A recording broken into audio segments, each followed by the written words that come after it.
Buenos días, amables televidentes. Soy José Alberto Tejada Echeverri, presentándoles el programa institucional del Canal 2, informativo Nuestra Gente. Hoy nos acompañan, como ya es costumbre todos los jueves, la doctora Betty Jiménez de Borrero. Buenos días, doctora Betty. Buenos días a la amable teleaudiencia.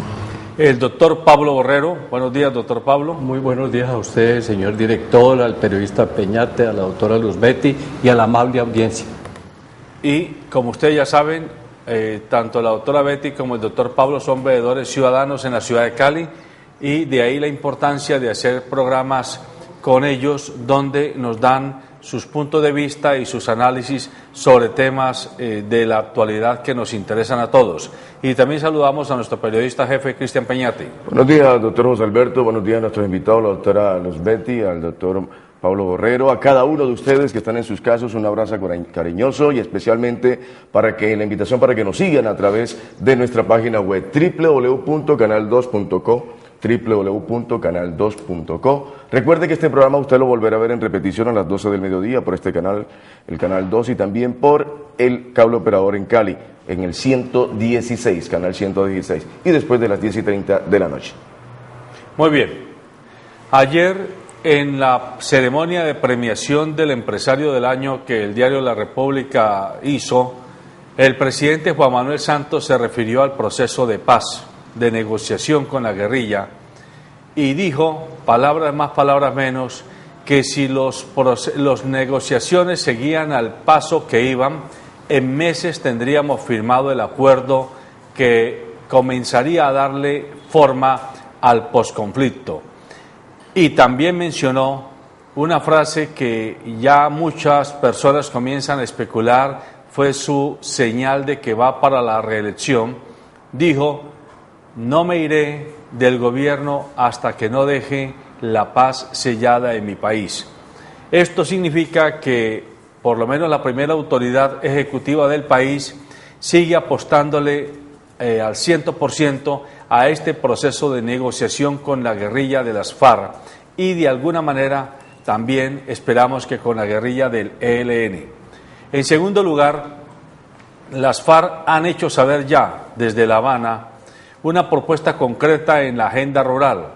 Han planteado que se creen 54 reservas campesinas, unidades especiales de atención campesina en más o menos 10 millones de hectáreas del terreno colombiano. Este punto ya significó que el ministro de Agricultura directamente dijera que es inaceptable pensar en la posibilidad de generar reservas campesinas, porque esto significaría la multiplicación por 54 veces de lo que ya se conoció por allá en los años 60 como la República Independiente, las que se daban en Guayabero y El Pato, allá en el Huila, en los años 60.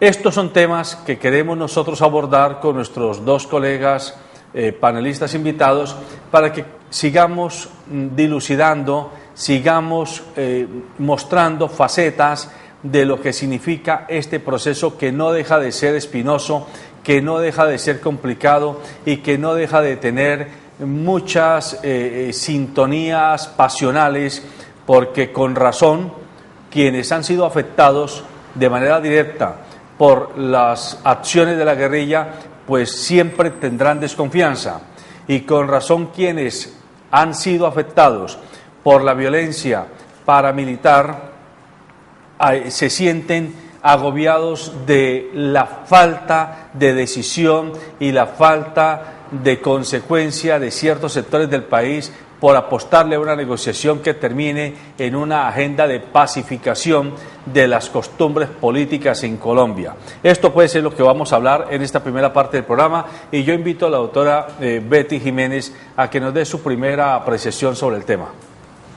Sí, efectivamente, como hemos escuchado al Gobierno Nacional en cabeza del presidente y el ministro de Agricultura, estos diálogos por la paz en La Habana tienden a rendir realmente unos frutos tienden a llegar a unas conclusiones específicamente a unos acuerdos en relación con el punto primero de la agenda que se refiere a la parte rural, a la parte agraria. Y esos acuerdos serían, entre otros, la actualización del catastro rural, un banco de tierras. En ese momento hay la discusión sobre unas zonas agrícolas exclusivamente, y hay también lo que tiene que ver con la constitución de nuevas zonas de reserva campesina, a lo cual el ministro de Agricultura el día de ayer en un foro en una de las universidades en Bogotá manifestó que no iban a permitir republiquetas independientes, así las calificó estas zonas de reserva campesina. De manera pues que sí se ve que pueda este proceso de paz por lo menos llegar a unos puntos concretos. Doctor Pablo, cuando el ministro de Agricultura, quienes le hemos seguido la pista a Juan Camilo Restrepo, consideramos que ha sido un dirigente serio en lo fundamental, no se le conoce que haya estado implicado en acciones denigrantes de la actuación pública en su trayectoria. Pero en los últimos meses lo hemos notado bastante incisivo y espinoso en cierto tipo de frases que utiliza, como por ejemplo la de ayer. Él efectivamente mencionó republiquetas independientes ante la propuesta que las FARC están colocando sobre la mesa de crear 50 y tantas reservas campesinas. ¿Considera usted que hay un malestar al interior del Ministerio de Agricultura, que hay alguna cierta desautorización del gobierno, que el Ministerio de Agricultura está leyendo como que las FARC están colocando la agenda de negociación sobre la mesa en La Habana y le están ganando la partida en la capacidad propositiva a los negociadores del gobierno? Bueno, en relación con ese tema, pues hay que decir dos cosas. En primer lugar, pues es evidente que hay un avance y una estabilización en el proceso pues que se viene cumpliendo en La Habana con los diálogos de paz. Esto es muy importante en términos generales.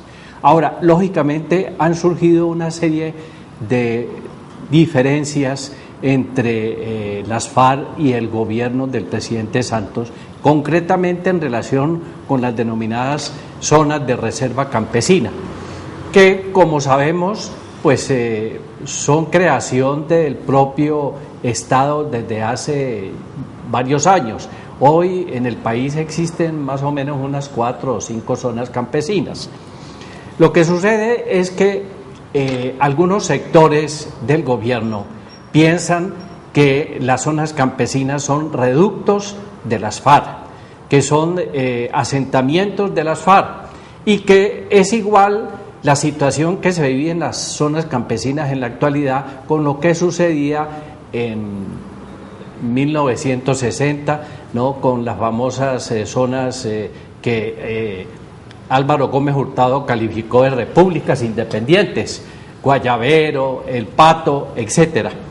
No, esto es otra cosa. Se trata de que en estas zonas, y la FARC está hablando de que es necesario para efectos de la distribución de la tierra que se utilicen por lo menos unos 9 millones de hectáreas para crear o constituir unas zonas en donde los campesinos, los sin tierra, puedan tener cierta autonomía, digamos, para poder manejar pues esas zonas y para poder desarrollar una serie de planes y de programas tendientes a garantizar la seguridad alimentaria. Esto es muy importante. Sin embargo, pues el ministro de Agricultura, ¿no?, pues es muy celoso en estas cosas, y más que todo, pues lo que se está oponiendo es a que efectivamente se pueda garantizar de una manera efectiva que pueda producirse alimentos para satisfacer las necesidades del mercado interno. Esto es muy importante hacer hincapié, partiendo de la base y la posibilidad de que sean los campesinos en esas zonas en donde puedan efectivamente no solamente producir para el sustento de la familia campesina, sino para organizar de alguna manera pues lo que se llama la sostenibilidad alimenticia. Claro, eso significa pues de que hay que hacer toda una reestructuración de las zonas que hoy existen, porque pues en 2 hectáreas no se puede resolver este problema. Pero aceptemos que hay un grave riesgo latente de dejar que se caguanice el territorio colombiano, porque está bien que aceptemos que haya que apostarle a una negociación para parar el conflicto interno, pero no puede tampoco asumirse que las FARC de una manera desprevenida están proponiendo que a lo largo y ancho del país se creen 54 reservas, zonas de reserva campesina, con el argumento de que allí se garantizará la seguridad alimentaria. Si así fuera cierto, entonces en todos los países del mundo tendrían que existir reservas campesinas. Yo diría que hay que mirar con mucho cuidado esta propuesta, porque ella va unida a otra que no la insinué al principio, pero que es bueno que la pongamos sobre la mesa, y es que también se ha filtrado que las FARC están pidiendo algo así como una cuota de 30 congresistas en una eventual negociación, en una eventual participación post-conflicto, es decir, tener 15 representantes a la Cámara y 15 senadores por derecho propio, producto de la negociación. Y a esto es lo que generó que el presidente Andrés Pastrana, a quien le falló el proceso, esté diciendo hoy que las FARC están manejando la agenda, y que el presidente Samper la semana pasada haya dicho que se está negociando de manera irresponsable, porque se tiene a un tigre enjaulado negociando y al otro suelto haciendo estragos. Mire, en primer lugar, cuando se habla de unas 54 zonas de reservas campesinas, las FARC han dicho que es en aquellos lugares donde ha habido todo ese conflicto, especialmente de los paramilitares, que han llevado al desplazamiento a los campesinos. Entonces no es crear unas zonas nuevas donde no ha pasado nada aquí en Colombia, sino justamente es en las zonas donde pasaron cosas gravísimas, como eso desde el desplazamiento a manos de los paramilitares. En segundo lugar, no se trata de que los dejen a ellos hacer lo que les provoca en este país. Santos sabe muy bien lo que hace. Santos es una persona dura en el manejo de las situaciones y no va a permitir, como usted lo ha manifestado, que se caguanicen esas 54 zonas. Lo que se ha dicho es que el manejo que allí se dé desde el punto de vista administrativo sea casi similar a los que tienen los municipios, es decir, que tienen una autonomía, que ya sabemos que eso es relativa, una descentralización, es más o menos en ese sentido que se aplique a la zona rural.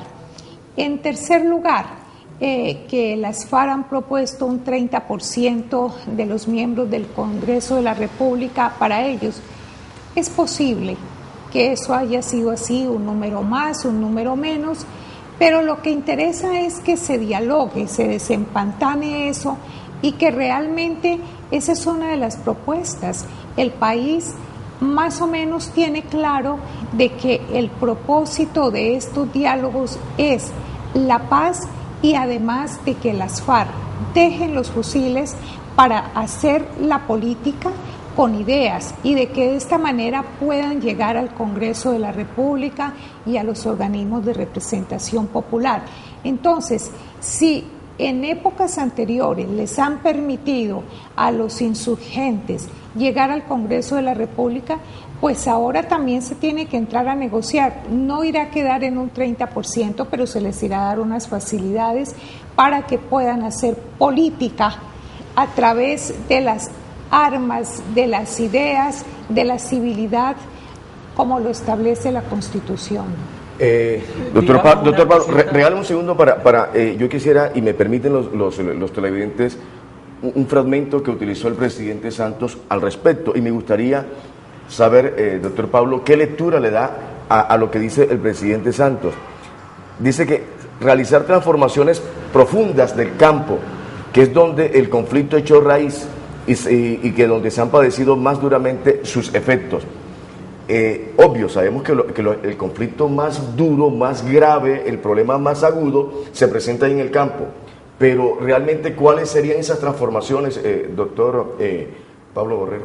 Bueno, digamos esto, es que en Colombia, pues la base de este conflicto inicialmente fue el problema pues de la tierra.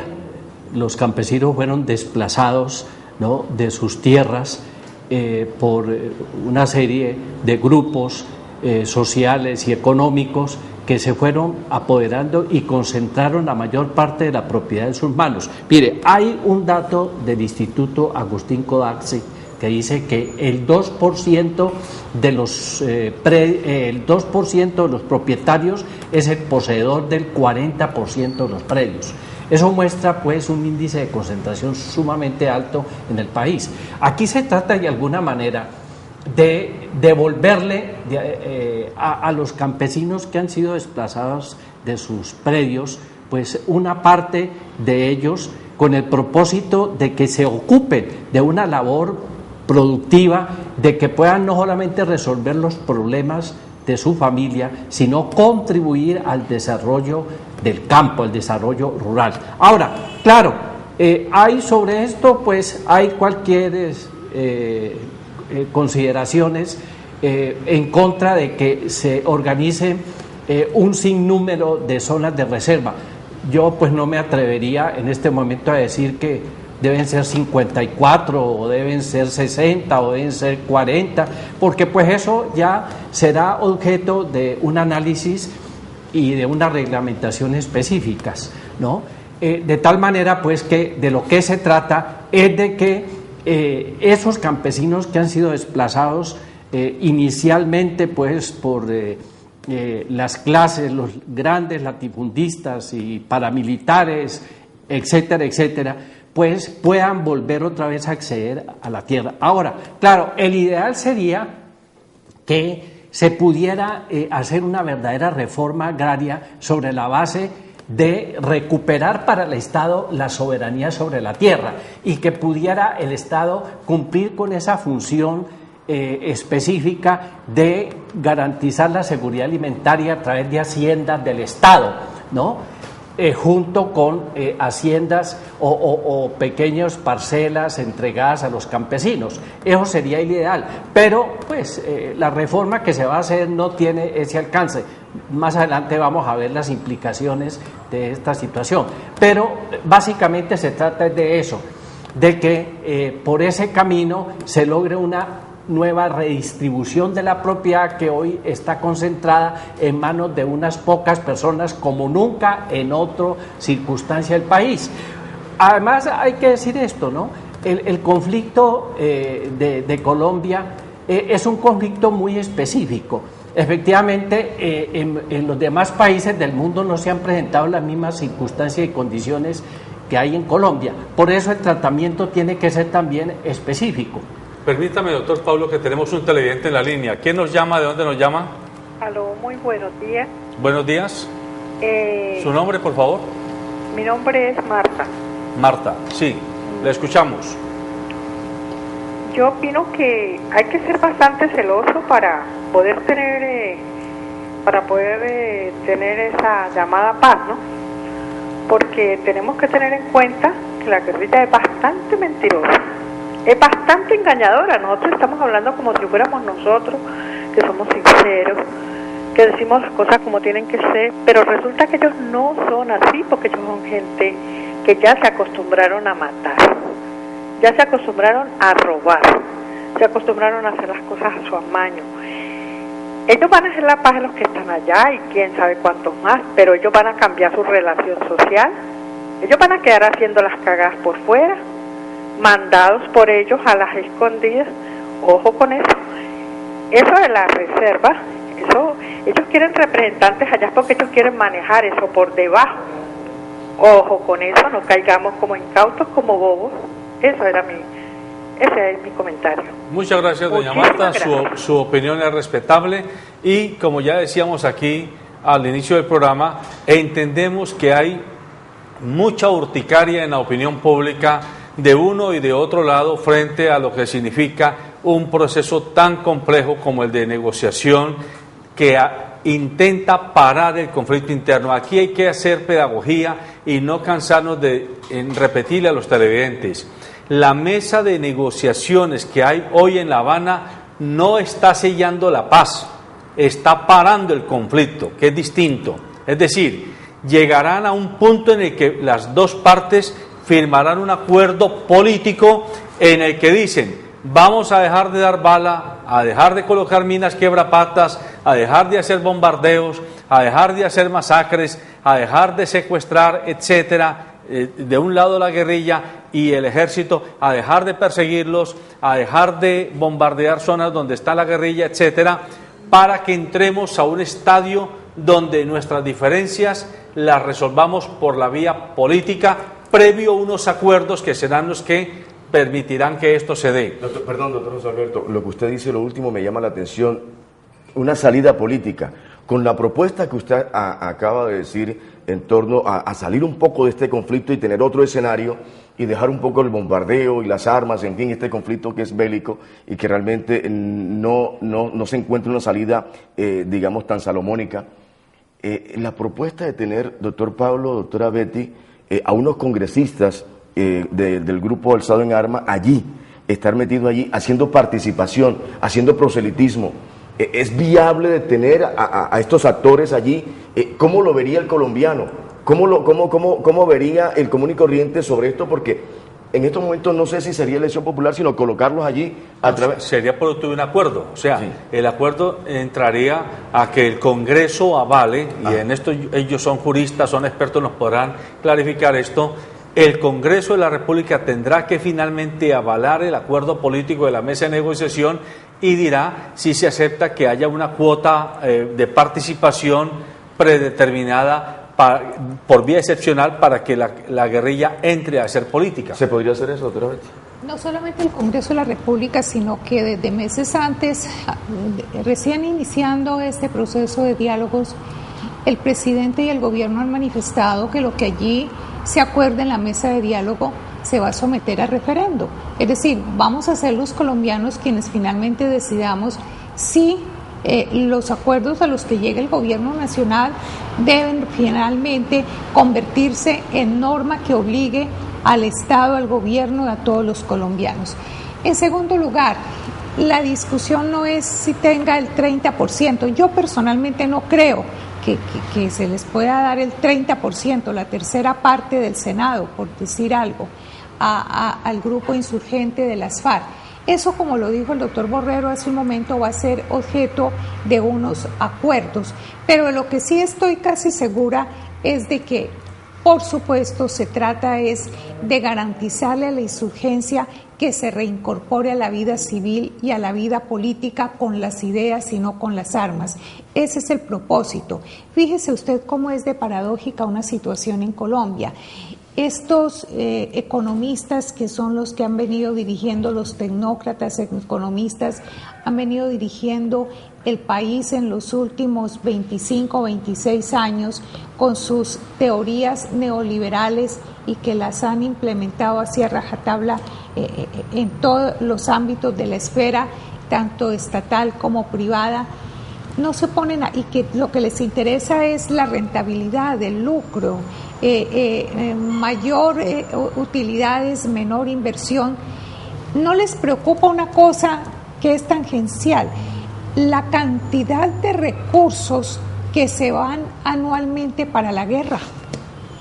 Es decir, fíjese usted las posturas tan contradictorias. Ellos que les fascina economizar y que todo tiene que ser eficaz y eficiente y que entonces hay que privatizar porque esto no es eficaz ni eficiente. En el manejo de la guerra, eso sí no les preocupa los billones que se gastan anualmente en eso. Pues precisamente una de las finalidades de estos diálogos para lograr finalmente llegar a unos acuerdos y empezar a transitar un camino por la paz mediante la implementación de una serie de leyes, de normas, es que todos esos recursos que están destinados al manejo del conflicto los podamos invertir para la nación, inversión social, ambiental, cultural, para la productividad, etcétera, etcétera. Veamos una nota que tenemos preparada para continuar adelante tratando este tema. Bueno, ante los nuevos acontecimientos que el proceso ha evolucionado, creo que desde la Oficina de Paz del Departamento y en nombre de nuestro gobernador y nuestro consejero de Paz, debemos de respaldar y apoyar todas las iniciativas que nuestro señor presidente tiene para un fin bueno, que es la búsqueda de la paz, y es un bien común de esta comunidad. Creo que debemos sumarnos, apoyar y estar de acuerdo a cuanta política de paz se genere dentro de este proceso, y creo que es nuestro deber y misión abrir los espacios pertinentes para que la paz llegue a donde queremos todos los colombianos. Esos espacios que usted habla, Omar, ¿realmente son beneficiosos para la política en Colombia, para la democracia? La historia ha demostrado en escenarios anteriores que han llegado grandes líderes a las grandes esferas a aportar y a sumar a nuestro desarrollo social y ciudadano. Creo que no debemos de estigmatizar ni cerrar las puertas ante posibles oportunidades, y nuestra alta consejería para la paz creo que apoya y está de acuerdo y se suma a todos estos esfuerzos presidenciales. Bueno, lo que uno esperaría es que se concluya esta primera etapa en lo que tiene que ver con el desarrollo rural. Ha habido avances importantes, es también relevante destacarlo. Por primera vez desde que se conoce este tipo de esfuerzos con la guerrilla de las FARC se logran avances concretos, específicos, hay coincidencias importantes entre el gobierno, la guerrilla. Va a haber un punto en donde se plantee el tema de la participación política. En ese momento pues cobrará importancia, relevancia la propuesta del gobierno en el sentido de unos cupos a la guerrilla. Habría que esperar un poco qué piensa la guerrilla de este aspecto. Creo que, digamos, lo que puede ocurrir es que efectivamente la guerrilla se inserte en una expresión política, en un movimiento político, que intente a través de las vías democráticas, a partir de ciertas garantías. Yo pienso que este proceso de conversaciones puede terminar también con reformas al régimen electoral, una reforma política que le permita garantías y espacios a la guerrilla para participar a través de un movimiento político legal en ciertas condiciones en el concierto de la democracia electoral colombiana. Además también creo que va a significar esta discusión sobre la participación política también la oportunidad para que sectores democráticos del país independientes participen, tercien en el debate, procurando pues aperturar mucho más la democracia colombiana. Para nadie es un secreto pues que hay estrecheces democráticas, que la estructura electoral legal colombiana hace que solamente sean unos partidos políticos muy de la mano pues de prácticas clientelares y demás la que tengan efectivamente asiento en organismos de representación política como el Congreso de la República. Esa es una oportunidad que se ofrece para mejorar, digamos, y ofrecer, digamos, realmente una democracia electoral en Colombia que a veces pareciera esquiva. Bueno, ahí tenemos la opinión de dos personas que están cercanas al gobierno departamental, una de ellas, Cardoso, que participó en el movimiento M-19, por allá en los años 80 y 90, y que vivió ese proceso de reinserción que este grupo guerrillero hizo en el marco de una negociación política con el gobierno. Pues yo quiero pedirles a ustedes dos panelistas invitados que en el mismo tema de la negociación le demos un giro a nuestra lectura. A ver, lo que quiero plantear es que el segundo tema de la agenda es el tema político, la participación política, que ya han dicho nos interesa muchísimo, tanto o más que el propio tema del desarrollo rural, pero allí quisiera preguntarles a ustedes, ¿y no será posible que más allá de discutir si les van a dar 10, 15, 20 o 30% o 30 puestos en el Congreso de la República a los representantes de las guerrillas, no sería bueno también que estos señores de la guerrilla que predican estar trabajando o asumiendo una defensa del interés colectivo forzaran en la negociación por lo menos algo que el sentido común le dice a uno como ciudadano, que los organismos de control no estén en manos de las organizaciones políticas en el poder, que el Procurador General de la República, la Contralora, el Defensor del Pueblo, la Personería, no sean organismos de bolsillo de los gobernantes y de los congresistas de turno. Ese sería un punto importante que le daría sal y pimienta a la negociación.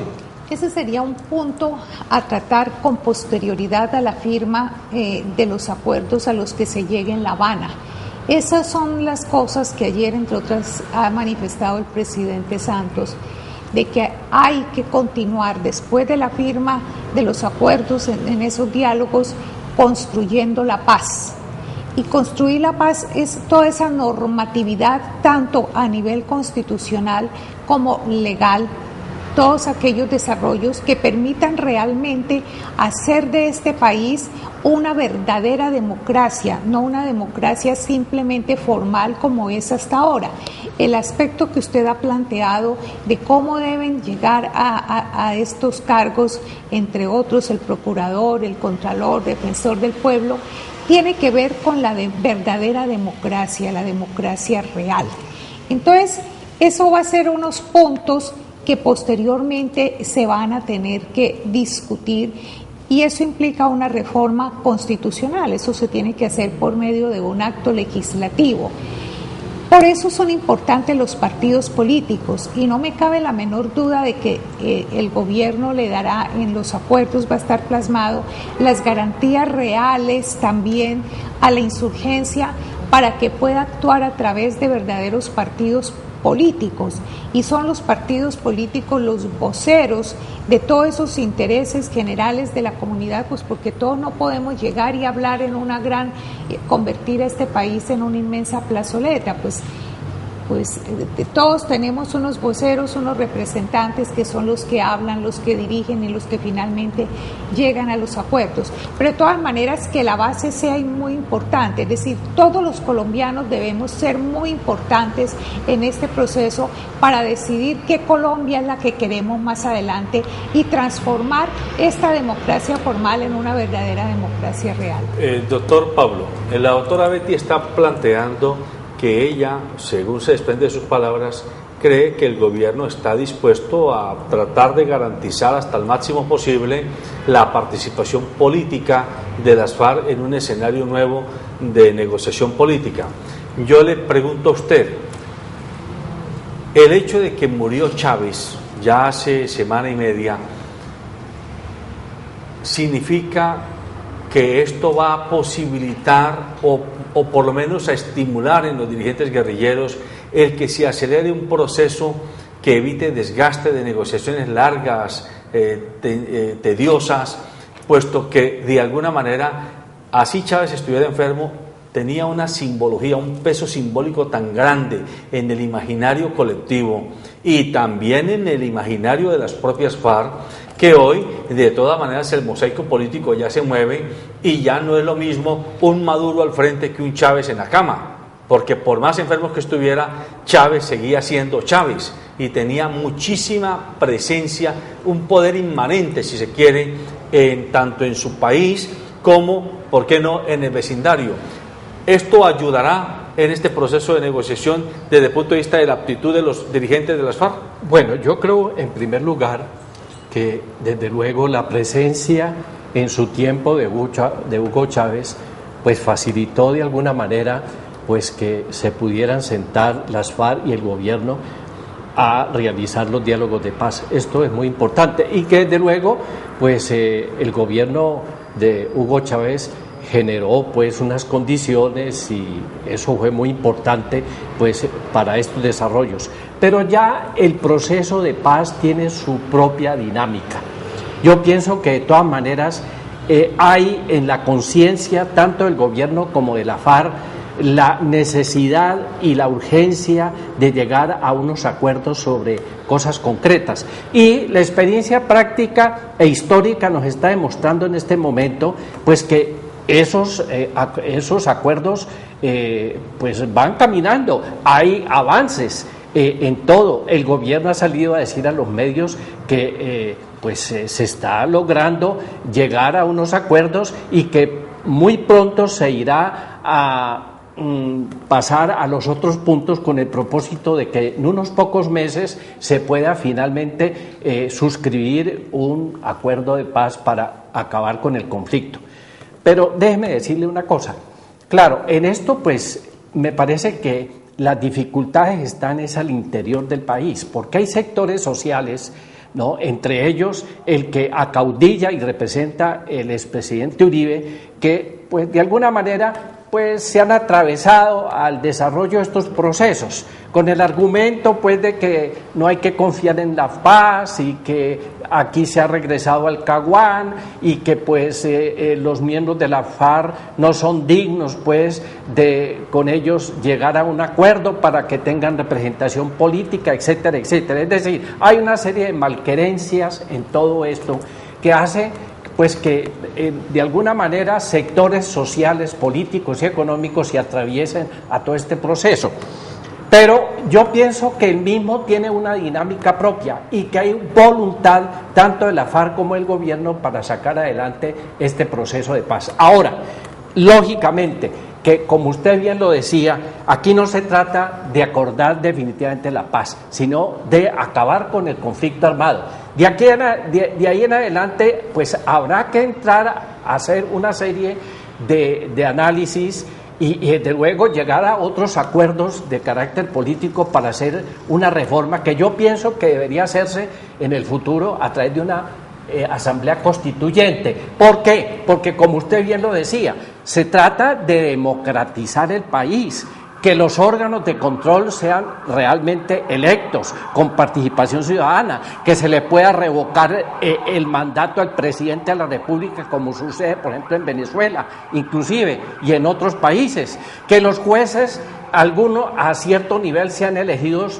por los ciudadanos. Bueno, que la salud, la educación y los servicios públicos no sean negocios para enriquecer a unos cuantos. Todas estas cosas merecen, obviamente, pues un cambio. Bueno, pero a ver, Álvaro Leiva Durán acaba de pronunciarse hace pocos días y él dice algo que parece de perogrullo y dice, pero si se está negociando con las FARC y con el ELN, ¿por qué no llamar a Álvaro Uribe y llamar a José Félix Laforí, por ejemplo, que son enemigos del proceso de paz? Dice él, ellos son enemigos del proceso actual de paz, pero no son, o de negociación, pero no son enemigos de la búsqueda de la paz. Esas son las palabras de Álvaro Leiva, cuando le preguntan si es que Álvaro Uribe realmente es enemigo de una negociación, de un proceso de negociación. Dice, no, él es enemigo del Estado, de la manera como se ha manejado esta negociación, que entre otras, de parte del gobierno actual, no ha tenido suficiente convocatoria a los más diferentes sectores de la opinión. Usted, doctora Betty, ¿qué opina de ese planteamiento de Álvaro Leiva, donde está casi que diciendo, si somos capaces de sentarnos con la FARC y con el ELN, ¿por qué no nos sentamos con Álvaro Uribe y con José Félix Laforí, representante de los ganaderos? Pues es muy fácil decirlo, pero en la práctica ha demostrado que José Félix Laforí y que Álvaro Uribe Vélez pues no quieren esa paz en la forma como se está haciendo. Además, Álvaro Uribe, cuando fue presidente, ¿cuál paz? Es decir, ¿qué nos ofreció para llegar a un acuerdo con la guerrilla? La idea de él es militarista, acabarlos, fusilarlos, eliminarlos. Es decir, no llegar a unos diálogos. Para él todo está muy bien hecho en el país. Para Álvaro Uribe, entonces con una persona de esas es muy difícil que se pueda sentar a una mesa donde se está buscando las condiciones para hacer una paz real en este país. La paz no es solo el silencio de las armas. La paz pasa por la democratización, pasa por la justicia social, y justicia social no es asistencialismo como la entendió Uribe Vélez.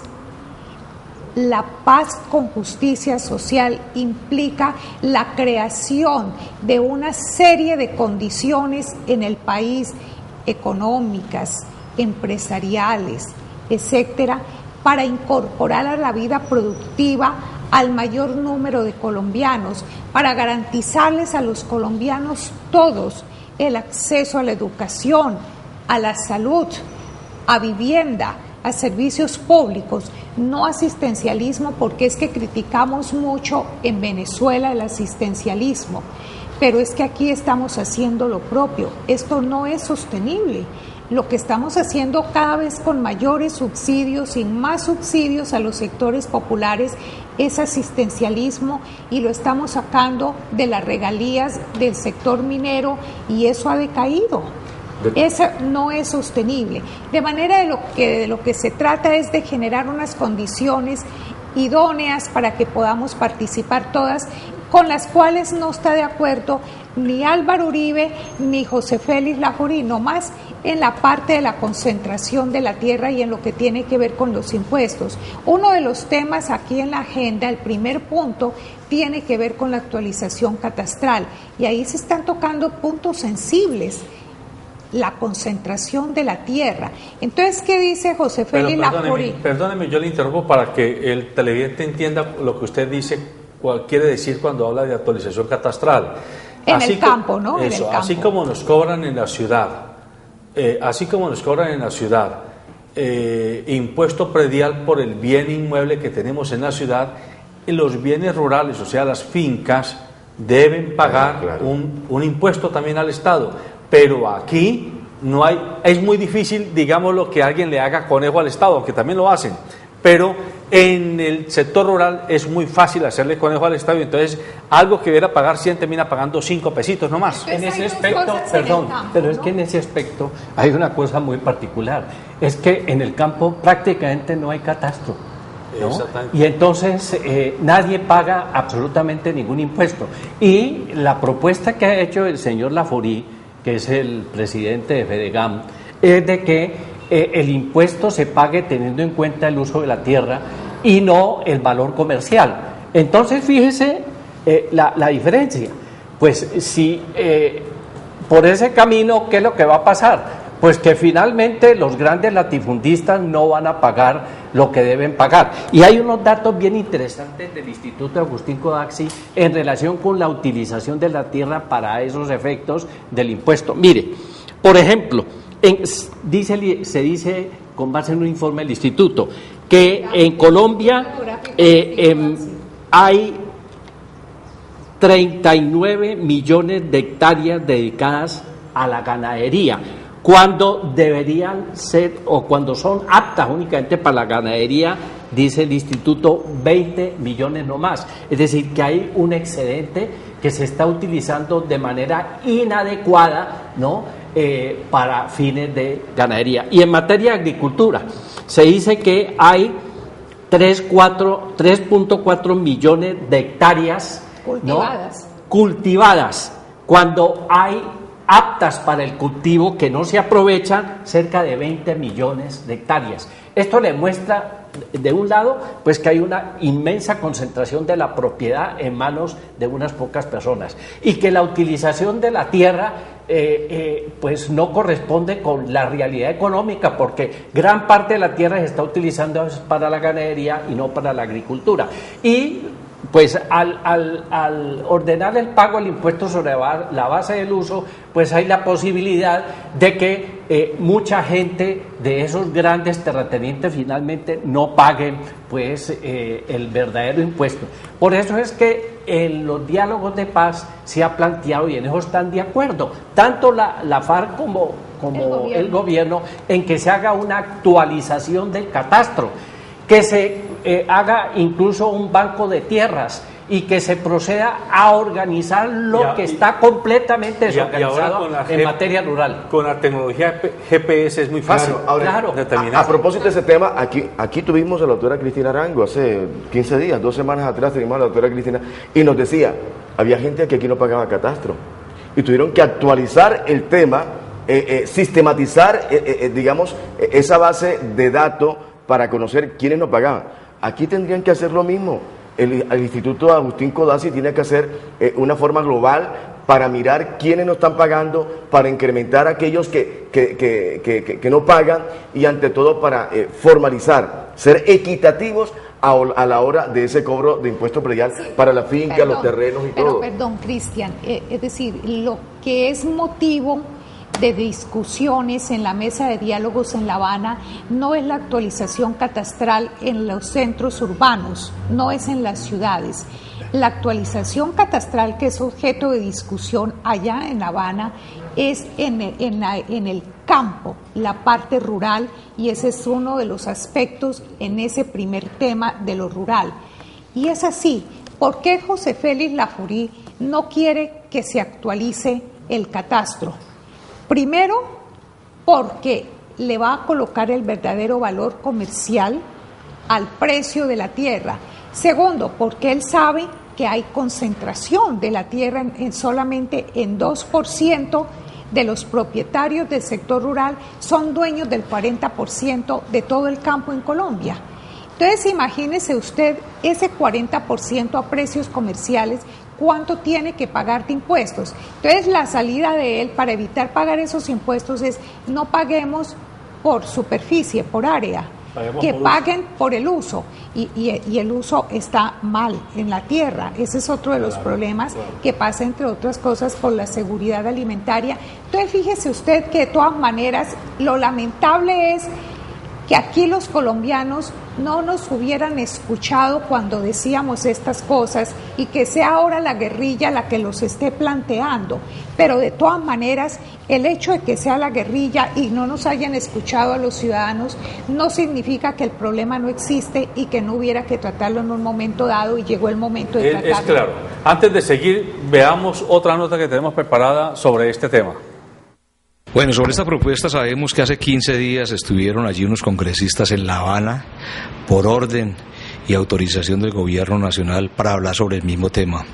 En esto tienen que ser uno muy prudente, porque esto tiene un proceso donde el Congreso en pleno tendría en su momento que aprobar lo que ellos allí fueron a hablar, con iniciativa obviamente del gobierno. Y no solamente el tema de participación de la FARC en la política colombiana, si se llega ya a una paz, que es lo que necesitamos todos los colombianos, sino también los temas que en este momento se están tratando allí, que es el tema agrario. El tema agrario es un tema muy delicado, donde las partes allí están discutiendo varias situaciones que los ganaderos y muchos agricultores de Colombia se han expresado en contra de lo que allí están haciendo a espaldas de estos mismos gremios.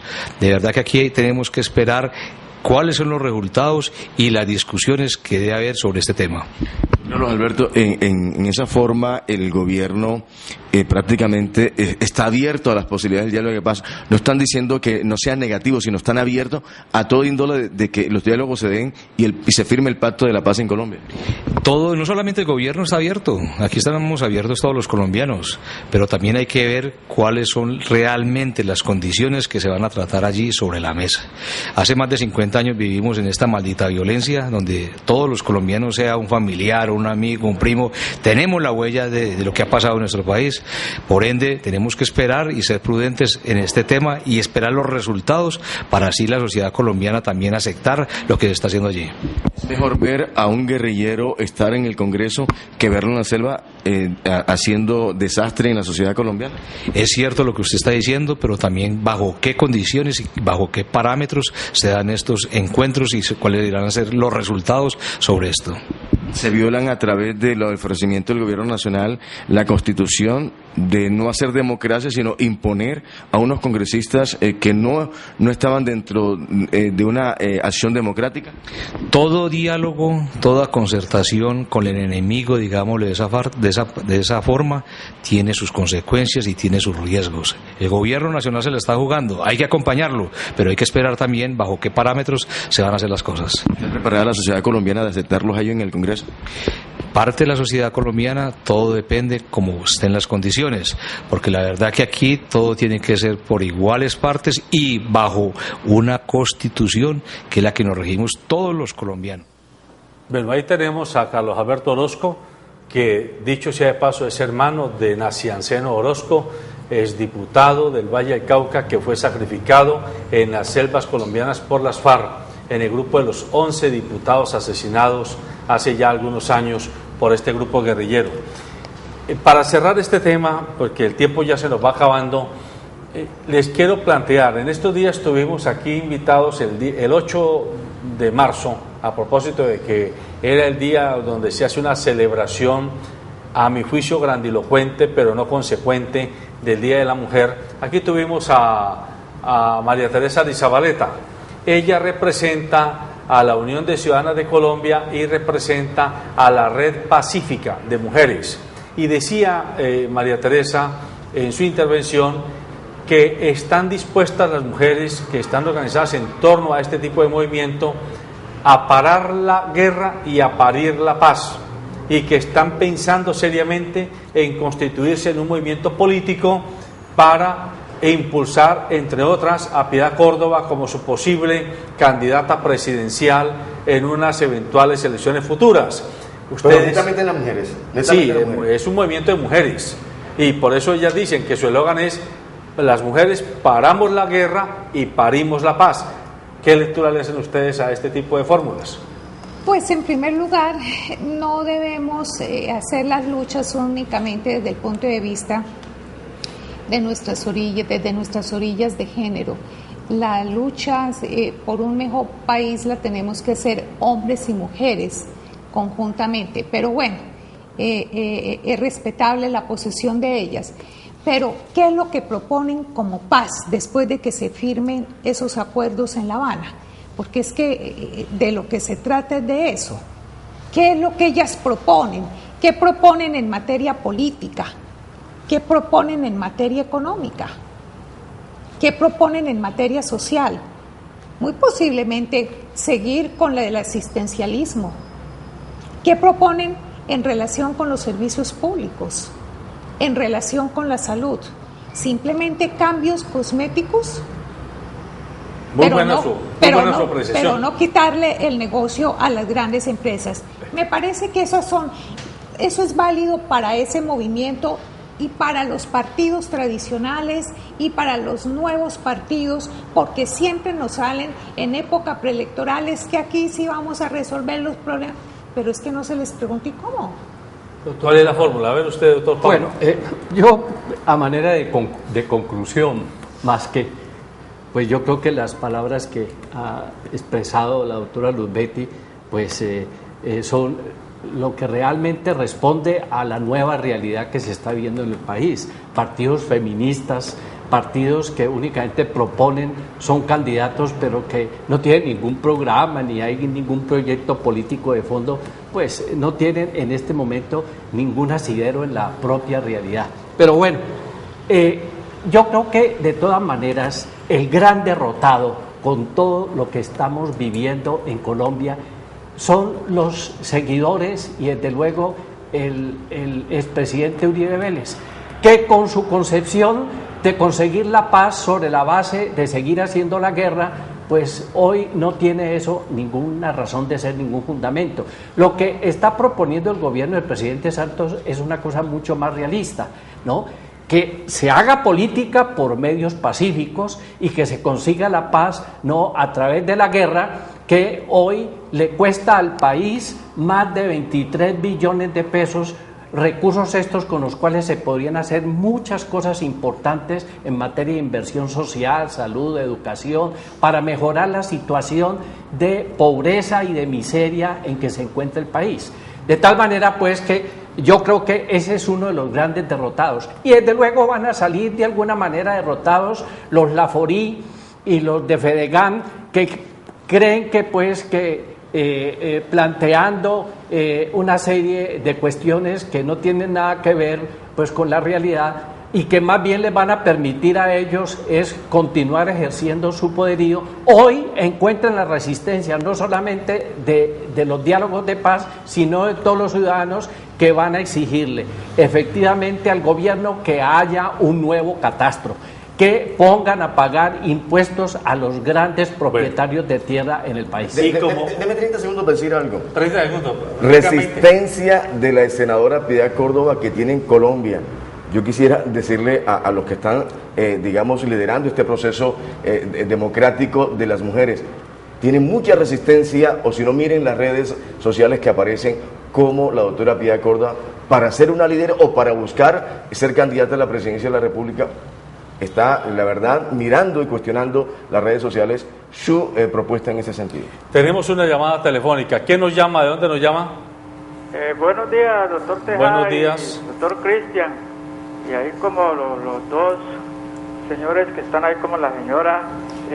Para decirles lo siguiente, yo quiero decirles que por conocimiento de causa, cuando Rojas Pinilla era presidente de la República, hizo una amnistía que me tocó verlos a mí en el Chocó y en Medellín, a todos los, no se llamaban guerrilleros y no chusmeros, eran alrededor de casi unas 500 personas y fueron amnistiadas con todo el salvajismo que ellos sometieron a la población. Y entonces el presidente Rojas Pinilla los amnistió a ellos sin condiciones. En Colombia tenemos que hacer una paz con perdón y olvido también, porque eso es necesario para que nosotros los ciudadanos tengamos tranquilidad de convivencia en el país.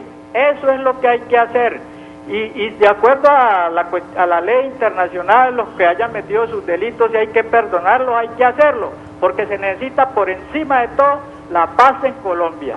Muchas gracias. Muchas gracias a usted, don Melquisede. Tiene razón en que este proceso terminará en alguna agenda que lleve al perdón, al olvido, a la justicia alternativa, restaurativa, sustitutiva, pero como bien lo dice la doctora Betty Jiménez, el asunto es el cómo vamos a seguir consolidando la paz, porque una cosa es que tengamos un acto masivo en la Plaza de Bolívar de Bogotá, donde nos abracemos víctimas y victimarios, y al día siguiente no sepamos cómo vamos a consolidar la paz con medidas concretas, que es de lo que se trata. Y aquí cerrando, una inquietud, y muy breve me responde porque el tiempo se nos está acabando. Yo siempre me pregunto por qué razón para que un médico que ejerza la profesión tiene que estudiar como 8 años, y para que un abogado como ustedes ejerza la profesión y pueda litigar tiene que estudiar como 6 años y hacer especializaciones, y para que un ingeniero construya un edificio tiene que estudiar también como 6 años y tener su matrícula profesional. ¿Y por qué para ejercer el gobierno, es decir, para hacer política y llegar a los puestos públicos donde se gerencia lo más importante de todo, que es la vida colectiva, cualquier perico de los palotes se puede ir montando que porque yo tengo derecho y libertad democrática y por el solo hecho de ser ciudadano me tienen que elegir, y estamos llenos de una cantidad de ineptos, de incapaces y no solo de corrompidos en el gobierno? Dígame en algo de eso para cerrar el programa.